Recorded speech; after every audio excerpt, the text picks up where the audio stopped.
So welcome to Jo study club. So last క్లాస్లో just 3 sums చేసి ఉంటాం కదమ్మా.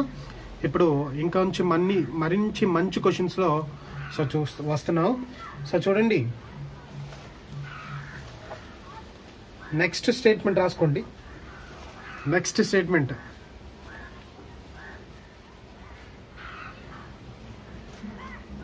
శస్త్రచికిత్స తర్వాత రోగి పరిస్థితి మెరుగవుతుంది అని అన్నాడమ్మా.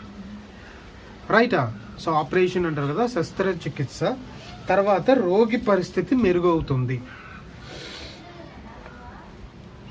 అజంప్షన్ ఏంటంటే, ఈ స్థితిలో రోగికి శస్త్రచికిత్స చేస్తారు. ఈ స్థితిలో రోగికి శస్త్రచికిత్స చెయ్యరు. ఓకే, సో డెఫినెట్గా అందరూ ఈజీగా పెడతారు. సో ఆప్షన్ ఏంటండి? సో డెఫినెట్గా చెప్పండి. So comment on your comment box. Comment బాక్స్లో కామెంట్ చేయడం అందరూ. సో క్వశ్చన్ ఏంటమ్మా, స్టేట్మెంట్ ఏంటి, ప్రకటన ఏంటి? శస్త్రచికిత్స తర్వాత రోగి పరిస్థితి మెరుగవుతుంది. అసలు శస్త్రచికిత్స అంటే ఏంటో అందరికీ తెలిసిందే. సో సో ఆపరేషనే కదా శస్త్రచికిత్స. ఎందుకు అన్నాడు ఆ యొక్క శస్త్రచికిత్స చేస్తేనే మెరుగవుతుందని? అంటే కంపల్సరీగా చేస్తారనే కదా, చేస్తేనే మెరుగవుతుంది అంటే అర్థం ఏంటి? మన ఊహ ఏంటి అనుకోవచ్చు, ఎలా ఊహించుకోవచ్చు? కంపల్సరీగా చేస్తారు అని అర్థం. ఓకే, ఈ స్థితిలో రోగికి శస్త్రచికిత్స చెయ్యరు అని అంట. So option B is wrong. Option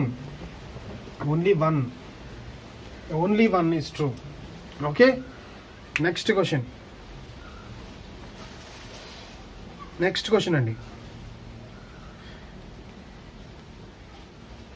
అతిథులకు మధ్యాహ్న భోజనం ఏర్పాటు చేయడం అయినది. ఏ బితో చెప్పాను.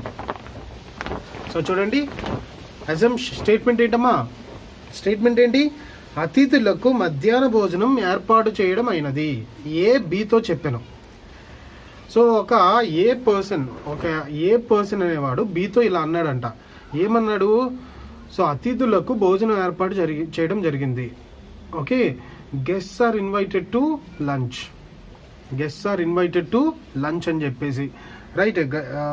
Lunch is arranged to guest అని చెప్పుకోవచ్చు, లేదా guests are invited to lunch. Assumption, చెప్పకపోతే లంచ్ చేయరు. సెకండ్ అజంప్షన్ ఏంటంటే, అతిథులు లంచ్ సమయానికి ఉంటారు. సో చూడండి, ఇక్కడే తెలుసుకుంటున్నాం మనం. ఏమని తెలుసుకుంటున్నాం చెప్పండి? ఆప్షన్ ఏమవుతుంది? చెప్పకపోతే లంచ్ చేయరు, అది నిజమే కదా. వాడు అన్నాడు, ఏమన్నాడు? ఏ బితో చెప్పాను, అతిథులకు భోజనం ఏర్పాటు చేయడం జరిగింది. మనము కొన్ని ఫంక్షన్స్లో వెళ్తుంటాం. అంటిల్ అన్లెస్ ఒక పెళ్లి కార్డులో కానీ, లేదా ఒక ఫంక్షన్ కార్డులో, ఇన్విటేషన్ కార్డులో మనం ఏమంటాము? Lunch at 12 noon at something like hotel Sarovara అని చెప్పేసి ఏదో సంథింగ్ లైక్ అని చెప్తామా లేదా? So Vizag, Rajahmundry, something like ఎక్కడో ఫంక్షన్ చేసావు, లేదా ఇంటి దగ్గర ఫంక్షన్ చేసుకున్నాం అనుకో, dinner is arranged at 8 PM onwards అని చెప్పేసి మనం యొక్క ఇన్విటేషన్. అంటే చెప్పకపోతే ఆ యొక్క భోజనం తినరు కాబట్టే అనేది ఒక అజంప్షన్. రెండోది, అతిథులు లంచ్ సమయానికి ఉంటారు. డెఫినెట్గా అతిథులు లంచ్ సమయానికి ఉంటారు. ఎందుకు? Guests are invited to lunch arrange చేయడం జరిగింది అని చెప్పడం వల్ల వాళ్ళ యొక్క టైం చూసుకొని ఆ యొక్క 12 గంటల నుంచి లంచ్ సమయానికి భోజనం చేస్తారు అనేది ఒక అజంప్షన్. సో ఆప్షన్ ఏంటండి? C, third option is right. అంటే both 1 and 2 is right. Next,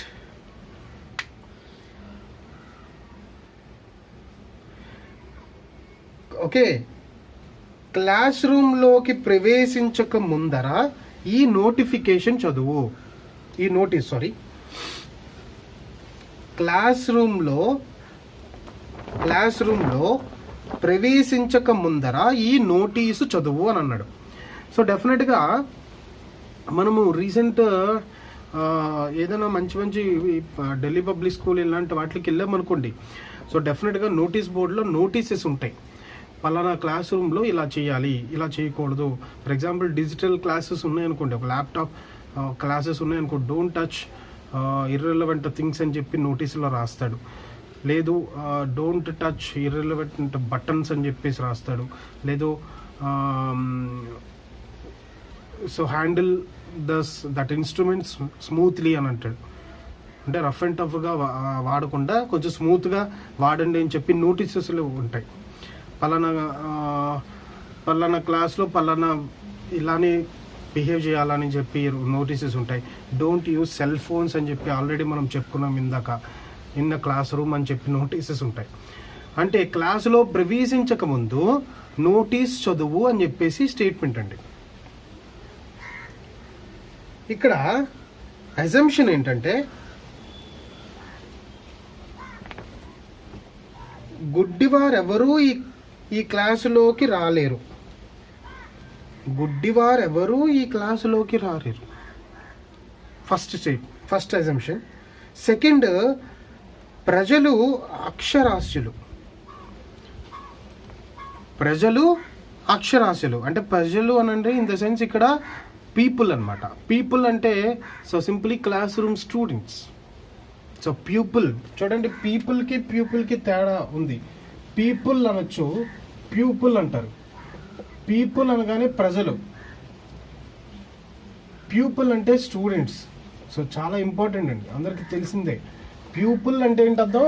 students అని అర్థం. పీపుల్ అంటే అర్థం ఏంటి? ప్రజలు. సో ప్యూపుల్ అనంటే స్టూడెంట్స్ అని అర్థం. స్టూడెంట్స్ అనేవాళ్ళు, ప్యూపుల్ అక్షరాస్యులు.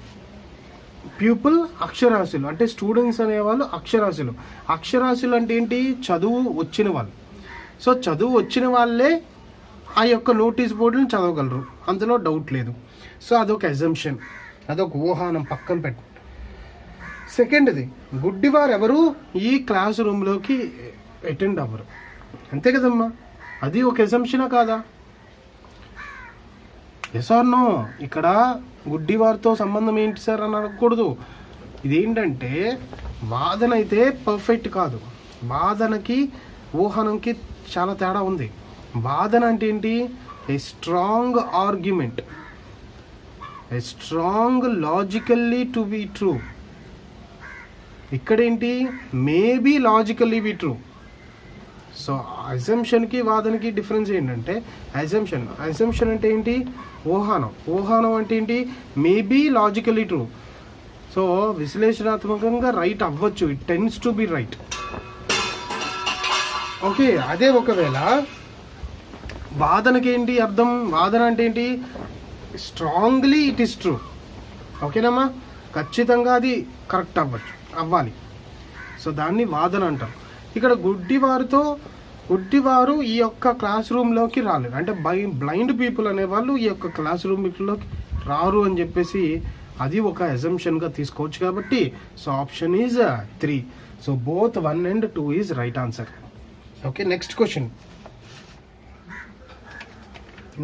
అండి. సో రాసుకోండమ్మా.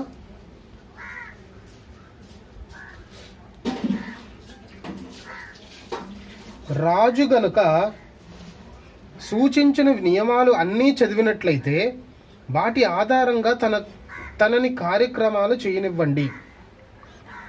సో చూడండి, రాజు గనుక సూచించిన నియమాలు అన్నీ చదివినట్లయితే వాటి ఆధారంగా తనని కార్యక్రమాలు చేయనివ్వండి అని అన్నాడు. సో రాజు అంటే ఒక సమ్ ఎక్స్ పర్సన్ రాజు అన్నాడమ్మా.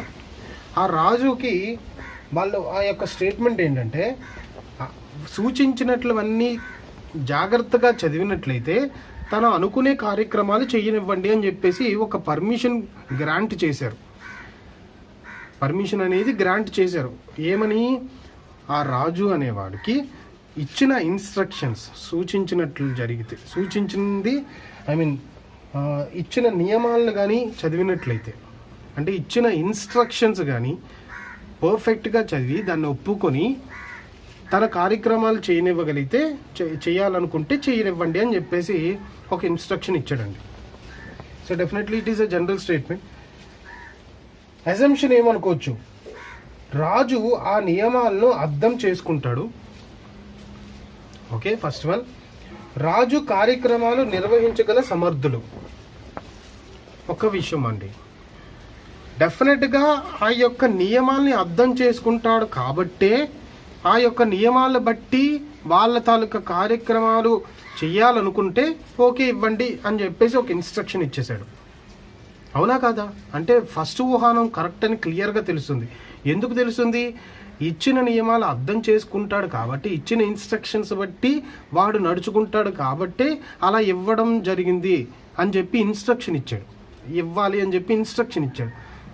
ఓకే, రాజు కార్యక్రమాలు నిర్వహించగల సమర్థులు అంట.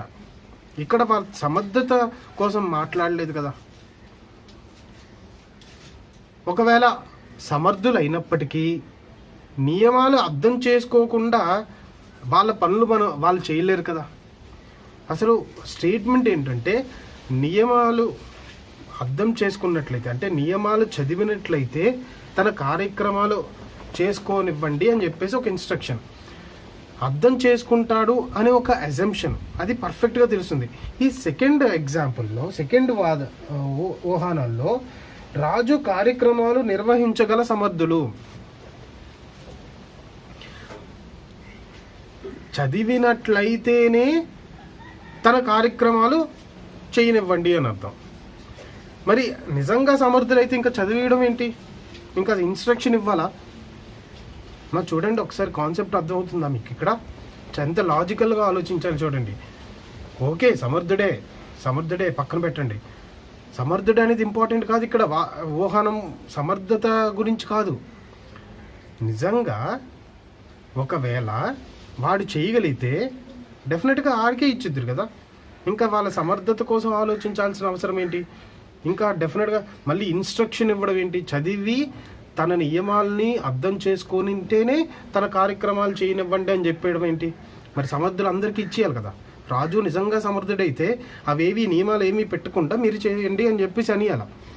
కానీ స్టేట్మెంట్ ఎలా ఇచ్చాడు?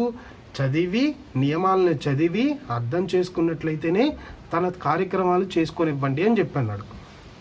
సో మనము we cannot derive that assumption as per the statement. ఇచ్చిన ప్రకటన బట్టి మనము తన సమర్థత కోసం ఆలోచించాల్సిన అవసరం లేదు. సో పని కూడా లేదు. నిజంగా సమర్థుడైతే అసలు నియమాలను కూడా చదివినట్లయితే అనే ఇన్స్ట్రక్షన్ ఇవ్వడం. ఓకేనండి, రైట్. సో కొంచెం క్లారిటీ ఉండాలమ్మా. Next, so in the sense maybe so మీకు కొన్ని పదాలు కనబడతాయి. అనుకోవచ్చును, maybe, shall be, could be, would be, okay, can be, maybe, shall be, would be, could be, should be. ఇలాంటి పదాలు ఎక్కడొచ్చినా కూడా అది ఊహానమే. ఓకే, పాజిటివ్ వైబ్రేషన్ ఉన్న ప్రకటన అవ్వచ్చు. ప్రకటన అనకూడదండి. సో ప్రకటన అనకూడదు, దాన్ని ఏమనాలి? ఊహానం అవ్వాలి, రైటా? సో అది కొంచెం జాగ్రత్తగా అబ్జర్వ్ చేయండి. సాయంత్రం చూడండి ఒకసారి అమ్మా. నెక్స్ట్ క్వశ్చన్, పనిని సకాలంలో పూర్తి చేయాలంటే అందరికీ వ్యక్తిగత క్యాబిన్ అమర్చండి, ఉద్యోగి డైరెక్టర్తో చెప్పెను. సో చూడండి, efficiency of work can be increased only when individual cabins are given to the workers అని చెప్పి ఒక ఎంప్లాయీ ఒక డైరెక్టర్తో చెప్పాడంట. సార్, వర్క్ పర్ఫెక్ట్గా జరగాలి అని అంటే ఇండివిజువల్ క్యాబిన్ అమర్చండి అని చెప్పేసి క్లియర్గా ఒక ఎంప్లాయర్ డైరెక్టర్తో ఇచ్చాడు. సార్, జనరల్గా మన ఆలోచన క్లియర్గా తెలుస్తుంది. ఎందుకు ఇండివిజువల్ క్యాబిన్ ఎందుకు ఇవ్వాలి అంటే, గ్రూపుగా ఉంటే ఆ యొక్క టీం వర్క్ సరిగ్గా లేకుండా, సో ఎంటర్టైన్మెంట్ కోసం వచ్చి వర్క్ సరిగ్గా చేయట్లేదు, ఏదో మాట్లాడుకుంటున్నారని ఊహించుకోవచ్చు. సో చూద్దాం, నాకు తెలిసి అది నేను ఇంకా చదవలేదు, అదే ఉంటుందని నా ఫీలింగ్. రైట్, చూద్దాం. ఒకసారి చూడండి, అక్కడ సరిపోయినన్ని క్యాబిన్లు లేవు. ఏమో అక్కడ సరిపోయినన్ని క్యాబిన్లు లేవు. నెక్స్ట్, ఇతరుల ప్రమేయం వల్ల సకాలంలో పనులు పూర్తి చేయలేకపోతున్నారు. వెరీ గుడ్, నేను ఎక్స్పెక్ట్ చేసిందే రైట్. నేను ఎలా ఊహించుకున్నానంటే, ఎందుకు ఇండివిజువల్ క్యాబిన్ ఇవ్వాలి? ఓకే, డెఫినెట్గా. సో చూడండి, గ్రూప్ ఆఫ్ మెంబర్స్ కలిస్తే, ఒక 10 మంది కలిస్తే ఇంకా మాట్లాడుకోవడం తప్ప వర్క్ మీద ఉండదు. మీరైనా నేనైనా ఎస్ ఆర్ నో అంటే అది ఊహించుకోవచ్చు కదా. ఇండివిజువల్ క్యాబిన్ ఎందుకు ఇవ్వాలి? జనరల్గా ఎందుకు ఇవ్వాలమ్మా ఇండివిజువల్ క్యాబిన్? డెఫినెట్ చెప్పండి. అందరూ మాట్లాడుకుంటారు కాబట్టి లేదు, ఇండివిజువల్గా ఒకరినొకరు పెట్టేస్తే హ్యాపీ. అది ఊహ, అదే కరెక్ట్ అని అనుకోకర్లేదు, ఊహ. మనం అడుగుతుంది కూడా ఊహానమే. నెక్స్ట్, అక్కడ సరిపోయినన్ని క్యాబిన్లు లేవు, అది కూడా ఊహించుకోవడమే. అది చూడండి లాజికల్గా ఎలాగో వెళ్ళాడు. అక్కడ సరిపోయినన్ని క్యాబిన్లు లేవు, అందుకే ఇండివిజువల్ క్యాబిన్ ఇవ్వాలి అని చెప్పేసి అన్నాడు. ఓకే అండి, మరికొన్ని క్వశ్చన్స్ వస్తాను. So stay tuned. If you really like this video, please like, share and subscribe to Joe Study Club. Okay, thank you very much.